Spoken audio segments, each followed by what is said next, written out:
This question comes from Rebecca, and she says, I have a question regarding fueling properly and metabolism regulation. I have trouble knowing how many calories to consume on long run days versus lower mileage days. Is it possible to damage your metabolism by underfueling or overfueling for your runs? How do we know if we're taking in too many calories as a runner? Okay. I can actually give you a fairly direct answer to that one. So, first, defining damage.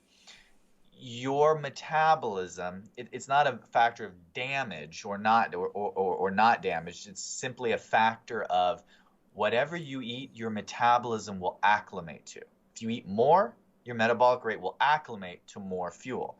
If you eat less, it will feel like your metabolism has been damaged. In reality, it's simply acclimating to less fuel. I once worked with a gal who was going on one of those survival reality TV shows, and had to go 21 days without. I mean, she's eating bugs, right? So 21 Oh days. no. She was one of those people that she'd get a headache, she'd get hangry, she'd get, and she's like, "How am I going to do this?" So we slowly conditioned her. She was used to eating 5 or 6 times a day. We slowly conditioned her to just eating 3 times a day. Then as the show got a little closer, down to 2 times a day. And then before she left for the show, we had her just eating one big meal and one snack. Were we damaging her metabolism? We were conditioning her metabolism to be used to less fuel, longer periods of time between fuelings. So for most people, that's not a good thing. For most people. For her, it was. She did great. They won the show. They did awesome. Wow. But so you see how it's just a matter of strategy. Now, you see how I get talking, and so what was the question? She's running. Read that one more time to me, if you would. Sorry. No, that's fine. She has trouble knowing how many calories to consume on long run days versus lower mileage days. And yeah, then there's the Long damaging versus slow. metabolism. How do you know if you're taking in too many calories as a runner? If you're taking in too many calories, you're gaining weight. If you're taking in not enough calories, you might be losing weight. Now, here's the thing. Your body's pretty resilient in trying to maintain your weight, even with not enough to perform. So what will happen is some people will lose weight, other people will simply run slower as their body finds a way to preserve energy. Hmm. So careful on the downswing of that. You can underfuel really easily. But if you're overfueling, you'll know because you'll be storing it as body fat, you'll be gaining weight. So on your long run days, you do want to fuel with more. Now, we've discussed this a little bit before, a good hierarchy of priorities when it comes to fueling. So for absolute beginners, day one, I just met you, I was going to coach you. The first thing that I'd be talking to you about is not training days, not off days. I'd be talking about, do you have a consistent, reliable meal schedule for all days? That's the number one thing we want to have in place. You're eating at least 4 or 5 times a day, and that can scale up depending on your level, your athleticism, your background, to much more frequently if needed. Once we have that, then we're looking at intra-training fuel. So that's the easiest thing to scale. So you're getting extra carbohydrates. This is for longer runs. Every hour that you're running past, call it about an hour or so. If you start going, okay, you're doing 2 hours, 3 hours, 4 hours, you're going to definitely want some intra-training fuel to perform optimally.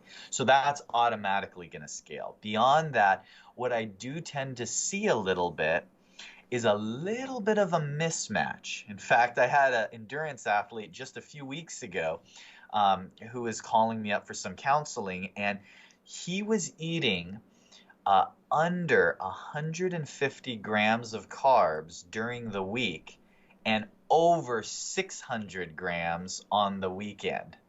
Now, I know why. I know how he got there, and just a little bit at a time. I don't need that if I'm not running and I'm trying to manage my weight. And on the run days, I want to make sure I totally see how he got there. But it's not going to be efficient to have that much of a discrepancy. What I'd really like to see is an average across the board where most days you're getting about the same base fueling that simply ramps up a little as need be on your heavier training days.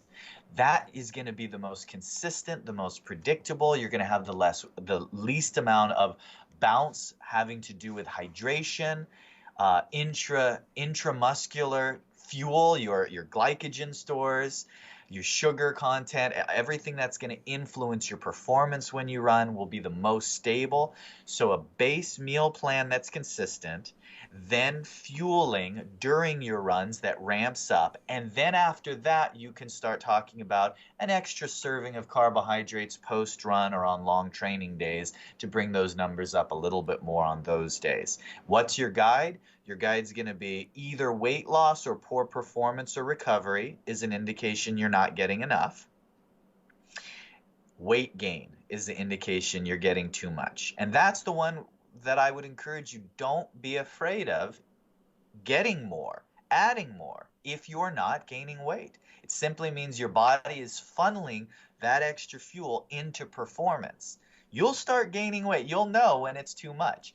The mistake people make is they confuse their digestive system with overall quantities of energy. Because if you eat too much in one sitting, your stomach's going to say, oh, too much fuel. That has nothing to do with your energetic system. That has to do with your gut, which is why the more advanced the runner or athlete, generally the more frequently they eat, because they are able to, at that higher level of athletics, utilize more fuel. So they tend to eat more and more frequently.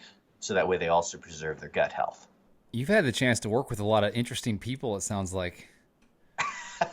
I have. I've been very fortunate. It's been a lot of fun. You'd be surprised at just some of the interesting things people want to train for. We were actually working with, I don't know why this is, but for a time we just seemed to be working with a lot of reality TV show individuals. And there was one gal in particular where I had to break to her, depending on how you're looking at this, the good news, the bad news, I don't know. I'm not going to touch this with a 10-foot pole. But she was on one of these shows, and she was working with us, dieting down to be on she was on one of the Master Chef cooking shows. Oh wow! And she was so excited for it, and she wanted to just get in really great shape. And there was this threshold where we're working with her, and I knew what she was eating. I knew what she was doing. And something simply was not adding up. I'm like, okay, I know your body pretty well. I know what should be happening here. And sure enough, she thought she was going on a reality TV show, but instead she was having a baby. Oh, man. Wow. You never, there's always things to look at. Yeah. We've had folks that, some of the most demanding schedules are weight class specific sports. A lot of times we don't think of that. That's the night. Running is not weight class specific. Right. That's fantastic. Imagine if you had to, get on the starting line. Oh, we're also going to weigh you. And if you're over or underweight, you get put in a different category. Yeah. That's the sport of powerlifting. So and a lot of other sports are along that. So not only do we have to factor in an athlete's performance and peak performance based on their nutrition, but we have to sometimes have them to the ounce hitting their weight. Wow. So a lot of interesting things over the years we've got to explore.